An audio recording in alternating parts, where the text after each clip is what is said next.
Hi, my name is Gabriel. I'm a senior health science studies major on the pre-physical therapy track here at Baylor University. However, for my internship, I chose to focus on an athletic training route because ultimately I want to be an athletic trainer. This past summer, I had the opportunity to intern at Southwest Sports Medicine Orthopaedics here in Waco, Texas. Southwest Sports Medicine was founded in 2003 by Dr. John M. Ellis. Currently, it is made up of 9 healthcare providers, but also has a team of 6 athletic trainers. One thing unique about Southwest Sports Medicine is that they have a partnership with Baylor University. So there's also a group of graduate assistants that serve as athletic trainers for Southwest. Deciding to intern at Southwest Sports Medicine was a super easy decision for myself. 3 years ago, I actually had the opportunity to work at Southwest Sports Medicine with Dr. Myers, one of the physicians at Southwest.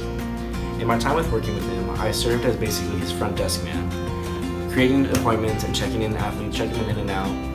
And I had the opportunity to actually work inside the athletic training center at Baylor University.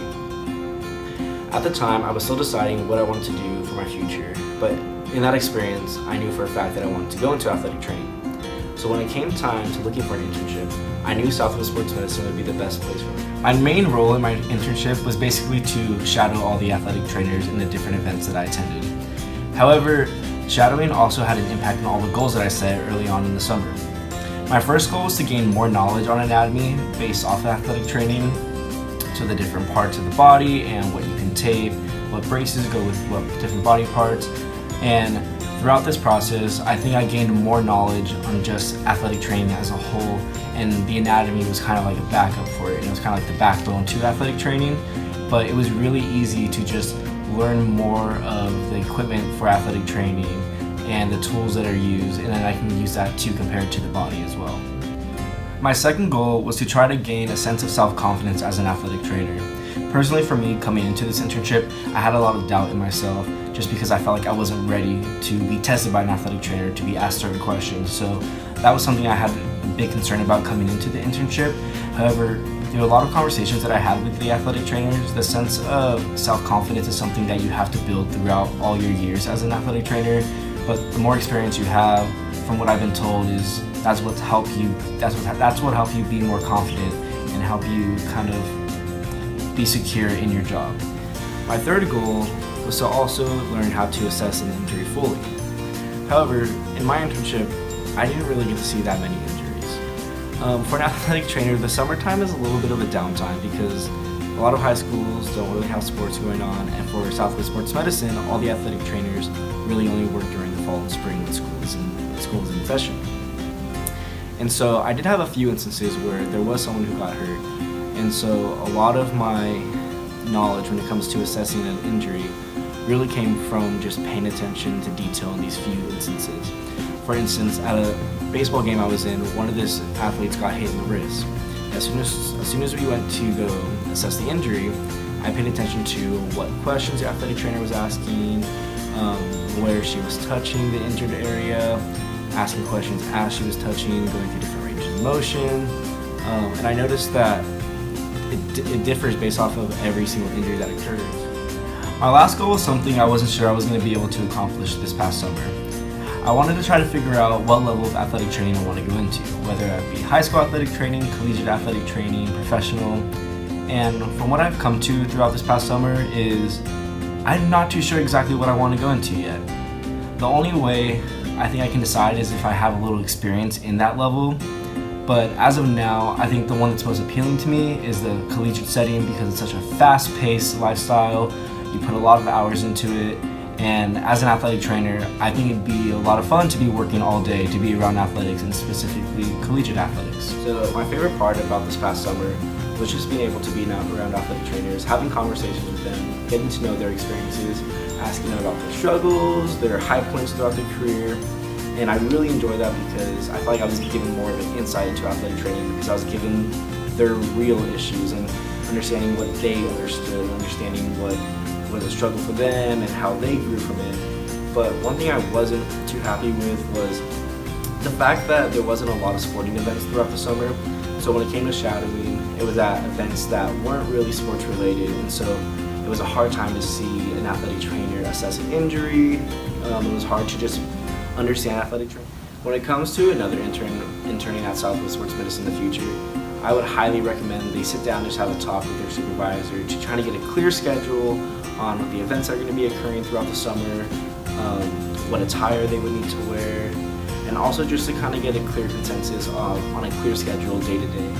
So throughout the summer, just because I was shadowing, it was really hard to see if I was actually making an impact on my internship until one of the days I was at Magnolia Market and we had an individual who was suffering from heat illness, and days later I found out that she actually called the clinic and told them, myself and another one of the athletic trainers, how grateful she was that we were able to help her, and she used my name specifically. And it felt really good because my supervisor actually sent out an email to all the athletic trainers, just giving a shout out to the one athletic trainer, the helper, and also myself. And at that moment, I realized, I'm actually making an impact this summer. And it felt really good because I also had some of the other athletic trainers say, we feel like you're an athletic training assistant because you're always there when we need help. You're always there if we needed you to go grab an ice pack, to go grab tape.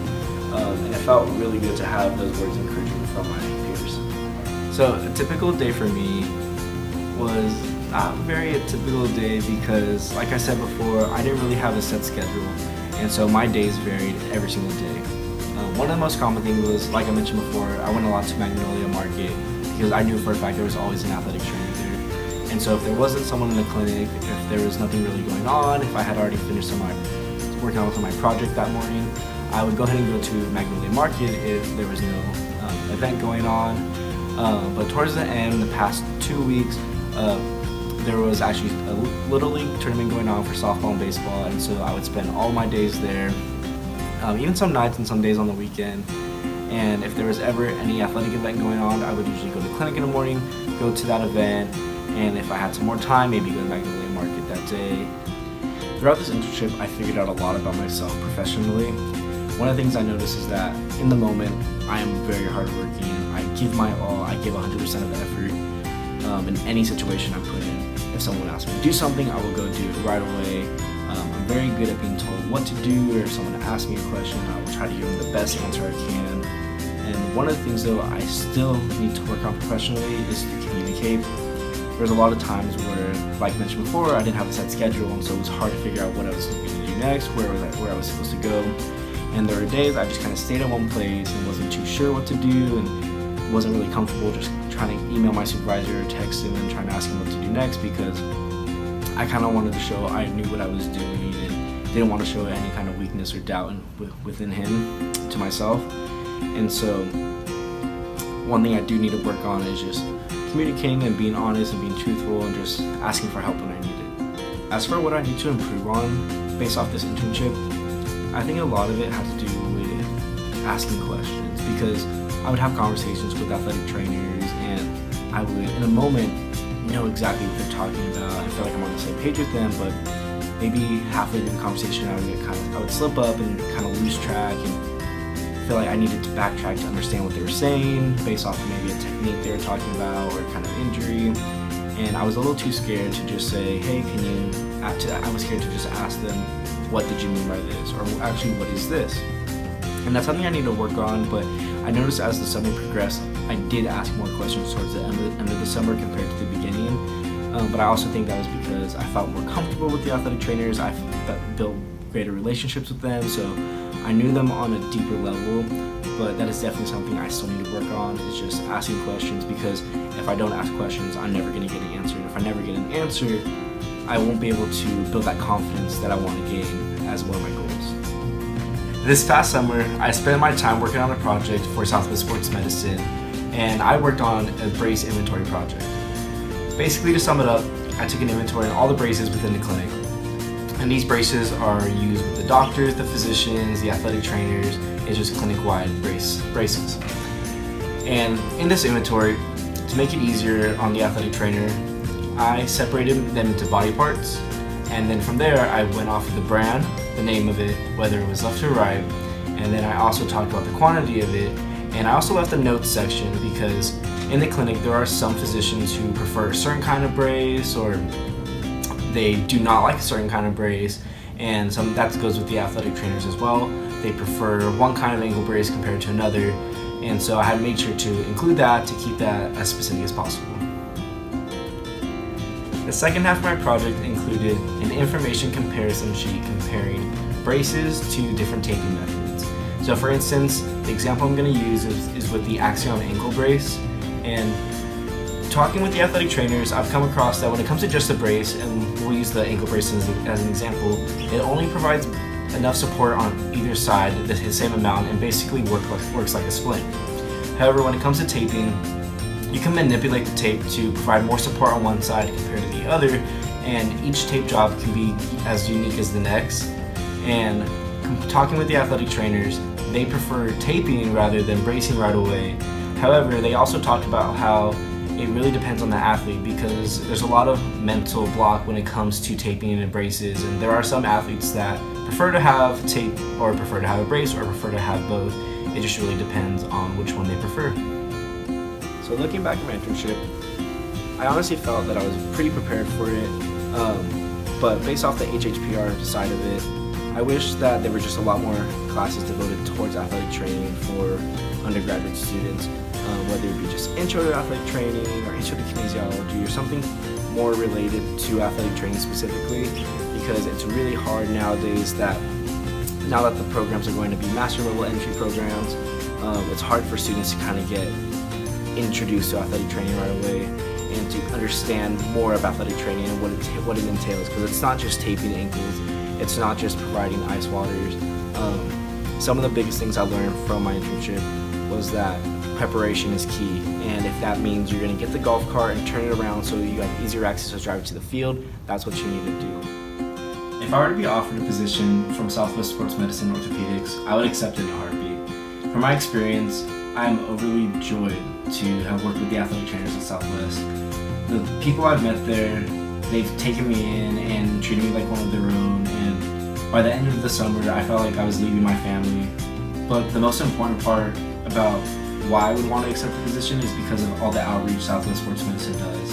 Compared to regular athletic trainers who just work at a high school or just work at a college, these athletic trainers work in everything possible. They work triathlons, they work at Magnolia Market here in Waco, Texas. They work at different high schools ranging from 10 minutes to 45 minutes away.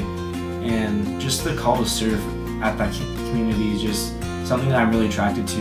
And throughout the summer, I think it really solidified that I really do want to go into athletic training, and my passion for athletic training has built so much throughout this experience, and I can't wait for me to just apply to some programs, and I can't wait to one day be an athletic trainer.